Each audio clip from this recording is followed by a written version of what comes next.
Hello बच्चों, तो आप सभी का एक बार फिर से स्वागत है हमारा यूट्यूब चैनल मिशन 2 पे। तो यदि बच्चों आप क्लास 8 में हैं और अपने बोर्ड एग्जाम 2023 का तैयारी कर रहे हैं तो ये वीडियो आपके लिए काफ़ी इंपॉर्टेंट है, क्योंकि इस वीडियो में बच्चों हम लोग विज्ञान पेपर का 20 ऐसा वेरी वेरी इंपॉर्टेंट क्वेश्चन को करेंगे जो कि आपके एग्जाम की दृष्टि से काफ़ी महत्वपूर्ण है। तो चलिए ज़्यादा लेट ना करते हुए हम लोग आगे बढ़ते हैं। हाँ बच्चों, ये आप लोग का विज्ञान पेपर का जो 2023 का प्रिपरेशन के लिए आप लोग का मिशन 2 8 मॉडल सेट को कंप्लीट करवाएगा। प्रत्येक मॉडल सेट में बच्चों आप लोग का 20 क्वेश्चन होगा और आप लोग का 8 मॉडल सेट कंप्लीट करवाया जाएगा। तो 20 को 8 से अगर हम लोग गुना करते हैं तो 160, यानी कि 160 क्वेश्चन को आप लोग को विज्ञान का करवाया जाएगा। यदि आप इन सभी मॉडल सेट को कंप्लीट कर लेते हैं, सीरीज बाय सीरीज देख लेते हैं, तो यहाँ से एक भी प्रश्न आप लोग का नहीं छूटने वाला है। तो चलिए ज़्यादा लेट ना करते हम लोग आगे बढ़ते हैं। और हाँ बच्चों, यदि आप हमारे चैनल पर नए होंगे तो सब्सक्राइब करके बेल आइकन बटन को ज़रूर प्रेस कर ले, ताकि मेरा नेक्स्ट वीडियो जैसे ही सेट 2 का वीडियो अपलोड हो तो आपके पास नोटिफिकेशन चला जाए। तो चलिए, तो सबसे पहला क्वेश्चन इसमें देखते हैं बच्चों, क्या है इसका इंपॉर्टेंट क्वेश्चन। क्या लिखा हुआ है, कोशिका की खोज किसने की। ठीक है, बहुत ही लॉलीपॉप क्वेश्चन है बच्चों।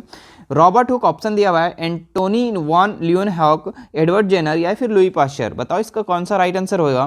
तो इसका राइट आंसर जो होगा बच्चों, कोशिका की खोज रॉबर्ट हुक 1665 ईस्वी में किया था। ठीक है, तो ऑप्शन नंबर ए इसका राइट हो जाएगा। चलिए आगे बढ़ते हैं हम लोग। दूसरा नंबर सवाल, क्या लिखा हुआ है, कौन सी मुलायम धातु को चाकू से काटा जा सकता है। ठीक है, ऐसा कौन सा धातु है जो कि चाकू से हम लोग काट सकते हैं। बताओ, कोई भी ऐसा धातु है, लोहा को आप चाकू से काट सकते हैं, बताओ, तांबा को काट सकते नहीं, लेकिन एक ऐसा धातु है बच्चों जो चाकू से आसानी से काटा जाता है। तो बताओ कौन सा धातु है यहाँ पे, चांदी, पारा, सोडियम, सोना। तो बच्चों इसका जो राइट आंसर हो जाएगा सोडियम। सोडियम एक ऐसी धातु है बच्चों जो चाकू से हम लोग आसानी से काट सकते हैं। ठीक है, तो ऑप्शन नंबर सही इस चीज का राइट हो जाएगा। चलिए आगे बढ़ते हैं हम लोग। तीसरा नंबर सवाल, क्या लिखा हुआ है, अलेक्जेंडर फ्लेमिंग ने 1928 में किस प्रतिजैविक की खोज की। ठीक है, तो यहाँ 4 ऑप्शन है, टेट्रासाइक्लिन, स्ट्रोप्टोमाइसिन, एरिथ्रोमाइसिन या फिर पेनिसिलिन। तो बच्चों अलेक्जेंडर फ्लेमिंग 1928 में जो प्रतिजैविक का खोज किया था उसका नाम था पेनिसिलिन, यानी ऑप्शन नंबर डी इसका राइट हो जाएगा। ठीक है, आगे देखिए चौथा नंबर सवाल क्या है, बिजली मिस्त्री हाथ में रबड़ के दस्ताने पहनकर काम करता है क्योंकि। तो 4 ऑप्शन यहाँ पे क्या लिखा हुआ है, सामान पकड़ने में सहायता होती है, हाथ में जलन नहीं होती है, हाथ में बिजली का झटका नहीं लगता, हाथ में घर्षण नहीं होता है। तो बिजली मिस्त्री को आप देखे होंगे जो हाथ में रबड़ का दस्ताना पहन लेता है, तो क्यों पहनता है, सामान को पकड़ने के लिए, हाथ में जलन नहीं होने के लिए, या फिर हाथ में बिजली का झटका नहीं लगता है, या फिर हाथ में घर्षण नहीं होता है। तो इसका आप लोग का आंसर पता होगा, बिल्कुल आंसर पता होगा। ठीक है, इसका राइट आंसर कौन सा हो जाएगा, ऑप्शन नंबर सी। हाथ में बिजली का झटका नहीं लगने के लिए ही क्या करता है मिस्त्री, जो बिजली मिस्त्री है वो रबड़ का दस्ताना पहनता है। क्योंकि जो रबड़ होता है बच्चों वो विद्युत का कुचालक होता है, यानी कि उसमें विद्युत का चलन नहीं होता है। ठीक है, चलिए आगे बढ़ते हैं हम लोग। 5 नंबर सवाल, क्या लिखा है, किशोर अवस्था में लड़कों के उभरे हुए स्वर यंत्र का नाम है।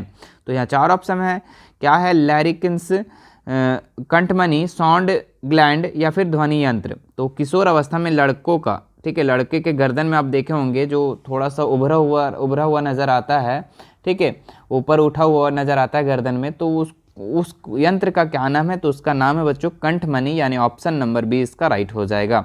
ठीक है, चलिए आगे आते हैं हम लोग। 6 नंबर सवाल, क्या लिखा हुआ, आवेशित वस्तुओं द्वारा दूसरी वस्तुओं पर कुछ दूरी से बिना सीधे संपर्क के लगने वाला बल को कहते हैं। तो यहाँ पे 4 ऑप्शन है बच्चों, घर्षण बल, चुंबकीय बल, गुरुत्व बल या फिर वैद्युत बल।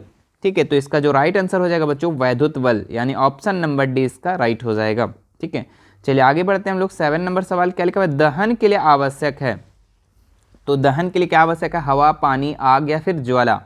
ठीक है, तो दहन के लिए बच्चों जो आवश्यक है हवा। ठीक है, जहाँ पे यदि कोई भी चीज़ जल रहा है, अगर वहाँ पे हवा ख़त्म हो जाए तो वहाँ पे वो वस्तु जलना बंद कर देगा। जैसे आप एग्जाम्पल में ले सकते हैं बच्चों, यदि आप एक मोमबत्ती को, कैंडल को जला लेते हैं, ठीक है, मान लो कि कैंडल को जला लेते हैं, ऊपर से गिलास को ढक देते हैं उल्टा, ठीक है, जितना इसमें वायु रहेगा बच्चों उतना देर तक ये जलेगा मोमबत्ती, और जैसे ही इस गिलास की वायु खत्म हो जाएगी ये मोमबत्ती जलना बंद हो जाएगा। इसलिए बोला गया है दहन के लिए क्या आवश्यक है, हवा। हवा का होना ज़रूरी है बच्चों, तभी कोई वस्तु या कोई भी सामान या कोई भी चीज़ जलेगा, नहीं तो फिर नहीं जलेगा।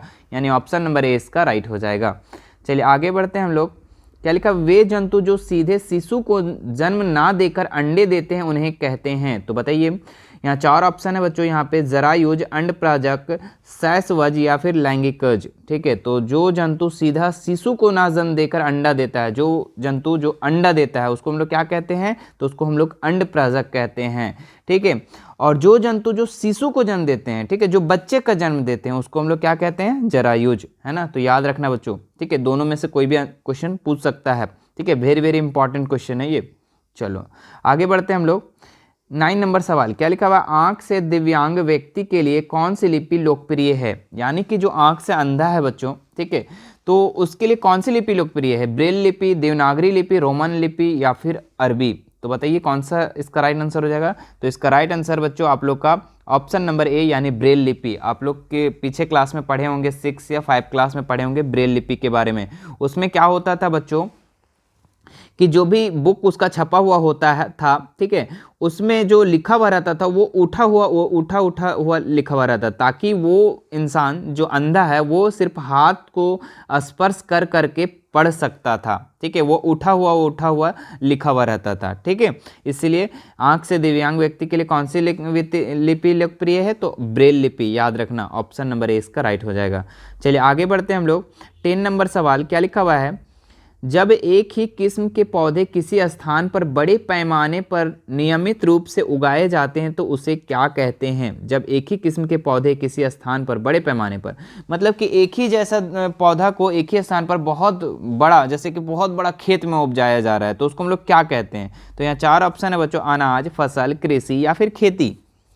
तो इसका जो राइट आंसर हो जाएगा बच्चों फसल। ठीक है, मतलब बहुत मात्रा में एक ही फसल को उपजाया जाता है उसको हम लोग क्या कहते हैं, फसल कहते हैं, है ना। नहीं बोलते हैं गांव में कि फसल उपजा रहा है वो आलू का या फिर गोभी का या फिर धान का या फिर गेहूं का फसल उपजा रहा है ना। तो बहुत मात्रा में, है ना, एक ही किस्म के पौधे को बहुत मात्रा में बड़े पैमाने पर उसको उगाया जाता है, उसको हम लोग क्या कहते हैं, फसल। यानी ऑप्शन नंबर 20 का राइट हो जाएगा। चलिए आगे बढ़ते हैं हम लोग। 11 नंबर सवाल, क्या लिखा है, निम्न में से कौन प्राकृतिक उपग्रह है। प्राकृतिक उपग्रह बताओ बच्चों। ठीक है, आर्यभट्ट, बृहस्पति या सूर्य या फिर चंद्रमा। तो यहाँ पे आप देख रहे हैं बच्चों, ठीक है, बृहस्पति और सूर्य तो ये ग्रह है, उपग्रह तो है नहीं, ये ऑप्शन कट गया बच्चों। ठीक है, ग्रह कितना है, तो 8 है। ठीक है, जिसमें से बृहस्पति और सूर्य भी ग्रह में आता है। आर्यभट्ट है बच्चों, ये उपग्रह है, और चंद्रमा भी उपग्रह है। लेकिन यहाँ पे क्वेश्चन क्या पूछा है, प्राकृतिक उपग्रह। तो प्राकृतिक उपग्रह आपका चंद्रमा है बच्चों। ठीक है, तो निम्न में से कौन सा प्राकृतिक उपग्रह है, तो चंद्रमा। ठीक है, ये पृथ्वी का उपग्रह है। ठीक है, तो ये चंद्रमा जो है प्राकृतिक उपग्रह है। अगर क्वेश्चन पूछ देता बच्चों, है ना, मानव निर्मित कृत्रिम उपग्रह पूछ देता, कृत्रिम उपग्रह, तो वो आर्यभट्ट हो जाता। ठीक है, ये याद रखना। ठीक है, कृत्रिम उपग्रह पूछा तो आर्यभट्ट, अगर प्राकृतिक उपग्रह पूछा तो चंद्रमा को टिक करके घर आ जाना। ठीक है, चलो आगे बढ़ते हैं हम लोग। 12 नंबर सवाल, क्या लिखा हुआ है, पतरातू घाटी किस राज्य में है। ठीक है, बताओ, आप तो पता होगा। ठीक है, पतरातू घाटी जहाँ से आप बिलोंग कर रहे हैं, बिहार, झारखंड, उड़ीसा, पश्चिम बंगाल। तो पतरातू घाटी जो है बच्चों, ये पतरातू में झारखंड राज्य में है। यानी ऑप्शन नंबर 20 का राइट हो जाएगा। ठीक है, चलिए आगे बढ़ते हैं हम लोग।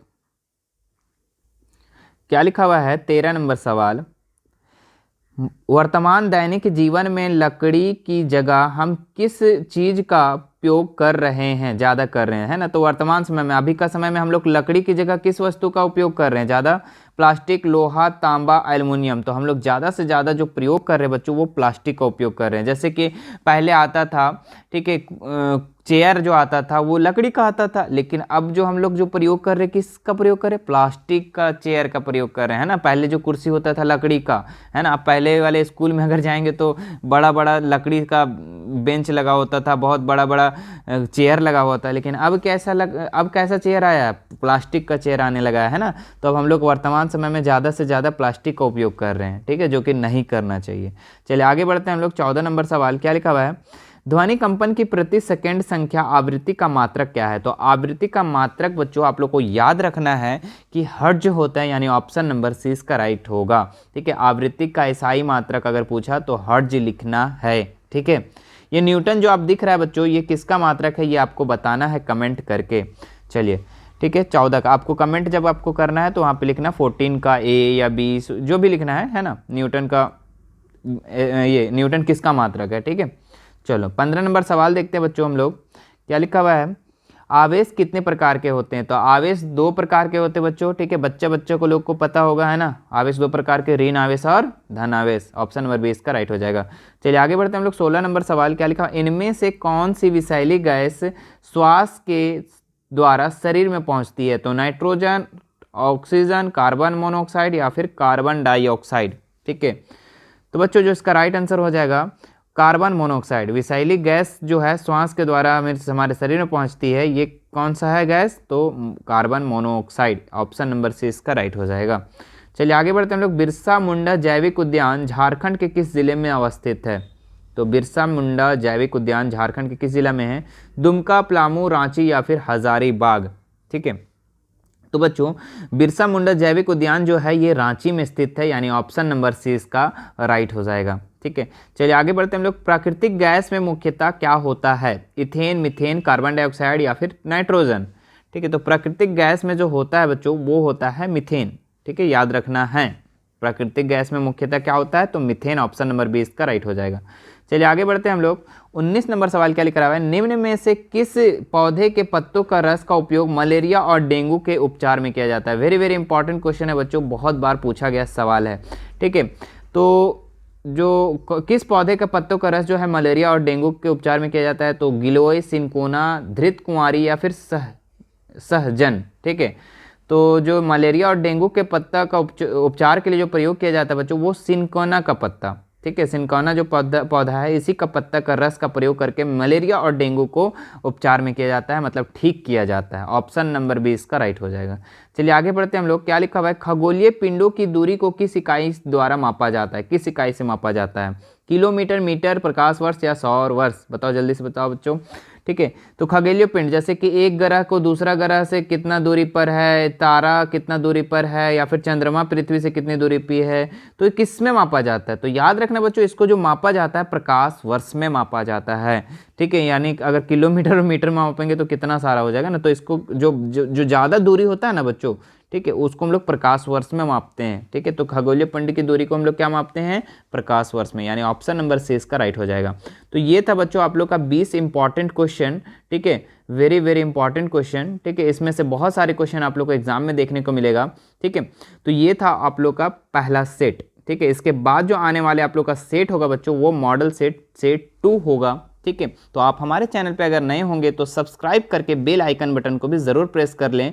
ठीक है, क्योंकि इसके बाद जो मॉडल सेट 2 करवाया जाएगा तो आपके पास नोटिफिकेशन चला जाए। ठीक है, तो ये था बच्चों आप लोग का इंपॉर्टेंट क्वेश्चन, और इसमें से आप पूरे सीरीज़ को कंप्लीट कीजिए। ठीक है, आज मॉडल सेट 2 बहुत जल्दी आ जाएगा, 3 आ जाएगा, 4 आ जाएगा। ठीक है, और यदि आप मैथ का भी देखना चाहते हैं, मैथ का भी आप लोग का मॉडल सेट 8 करवाया गया है। ठीक है, अगर आप उसे देखना चाहते हैं तो डिस्क्रिप्शन बॉक्स में उसका लिंक दे रहे हैं, वहाँ से आप देख सकते हैं। पूरा फुल एक्सप्लेनेशन के साथ समझाया गया है। ठीक है, और पूरा देखिए बच्चों, और अपने एग्ज़ाम को 2023 वाले एग्ज़ाम को बहुत ही बेहतर बनाओ। ठीक है, अपना रिजल्ट बढ़िया बनाओ। ठीक है, मिलते हैं नेक्स्ट वीडियो में। धन्यवाद।